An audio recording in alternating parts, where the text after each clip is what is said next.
हे आहे जमीन सपाटीकरण करणारे यंत्र। त्याचप्रमाणे हे आहे गादी वाफा तयार करणारे यंत्र। त्याचप्रमाणे हे मल्चिंग पेपर ठिंबक नळी हातरणारे यंत्र। त्याच्यानंतर आहे हे ऊस डोळा काढणी यंत्र, ठिंबकची नळी गोळा करणारे यंत्र, खत घालणारे यंत्र म्हणजे फळबागाला जर खत द्यायचं असेल तर ते सुद्धा देऊ शकतं। हे हळद आले लागवडी करणारे यंत्र सुद्धा आपल्या जैन कंपनीकडे उपलब्ध आहे। त्याचप्रमाणे कांद्याची पेरणी करायची असेल ना आपल्याकडे ट्रॅक्टर नसेल तर बैलाने आपण कांद्याची पेरणी करू शकतो। त्याचप्रमाणे कांदा बल्ब लागवड म्हणजे कांदा जो आपण बिया तयार करतो तर बल्ब लागवड करत असतो ते सुद्धा यंत्र इथे पाहायला मिळत आहे।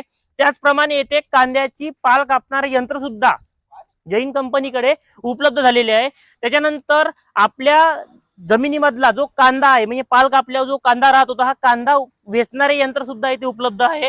त्याच्यानंतर हे आहे कांदा ग्रेडिंग करणारे यंत्र म्हणजे कांद्याचे मुळे कापतं, पालही कापतं आणि कांदा ग्रेडिंग सुद्धा या मशीनद्वारे आपण करू शकतो। त्याच्यानंतर